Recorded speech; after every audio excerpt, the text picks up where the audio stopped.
Kavanaugh sustained more questions than any other nominee combined, than every other nominee combined, answering literally hundreds of oral and written questions. Well, the Democrats didn't find enough to stop him, and despite their antics of shouting down and having protests, he appeared to be set for confirmation until a late hit. California Senator Dianne Feinstein broke the news that there was an allegation from Brett Kavanaugh's years in high school that has remained dormant for 30 years and now looks like it could upset this confirmation. Joining us now via Skype is our friend Joel Pollak, Senior Editor-at-Large at Breitbart.com. Joel, did I accurately sum up the state of Brett Kavanaugh, that he was pretty much set to be confirmed until this late hit? Yeah, that's correct. There was no reason not to confirm him, and all of the Republicans on the committee looked satisfied with him, and they were going to vote to pass his nomination through the committee on Thursday on party lines, which would have meant an 11-10 vote.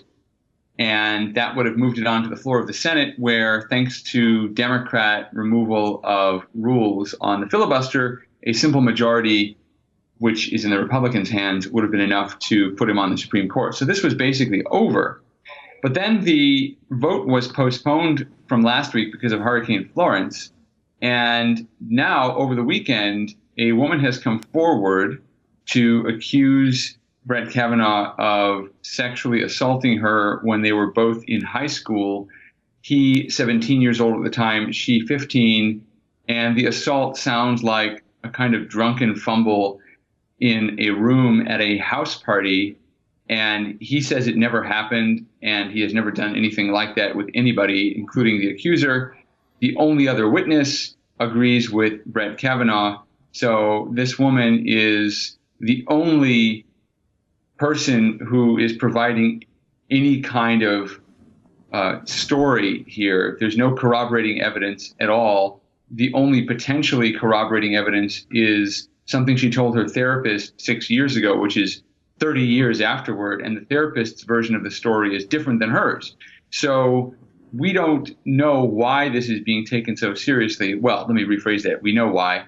Democrats are determined to stop this confirmation, and so they're grasping at straws, and they've basically said the entire thing needs to be derailed. Now, Kavanaugh has said he's prepared to come back and testify under oath in front of the Senate Judiciary Committee, and the accuser, she has also said through her attorney she's willing to testify, which should be interesting.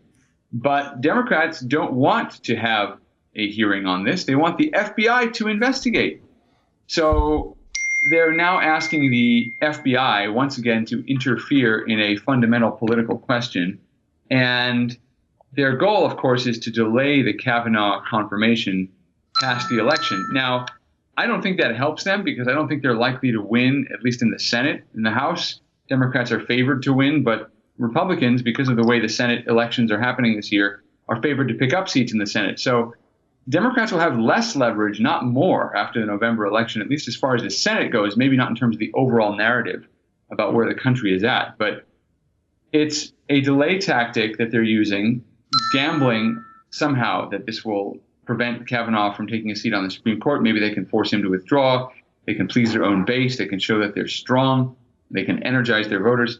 And whether he's confirmed or not, this will energize their voters anyway, because now they've set up a situation in which the elected politicians, most of whom are male, are being confronted with accusations by a woman and told that if they don't believe her, then they're anti-woman. So this is a perfect setup. It's a win-win for Democrats. Either they stop the confirmation or they rile up their base. What's unseen and unheard so far is whether this also riles up the conservative base, the Republican base, and particularly male voters. Male voters, very important to Republicans, very important to Donald Trump, very unlikely to state their opinions openly, because once you do, you become a target. But this could motivate more people to go to the polls for the Republicans, because if Democrats win in November, you're going to see more and more of these kinds of tactics, these kinds of hearings. And there's no sense that there's any boundary around it whatsoever. If you can go back in time more than 35 years and dredge up a strange accusation, uncorroborated, from high school in order to evaluate the long distinguished judicial career and the character of a man who's been vouched for by female clerks, female colleagues, even female classmates from that high school era, then anything is possible, and really no man is safe. I mean, that's how I think it's quietly being interpreted where Americans are concerned.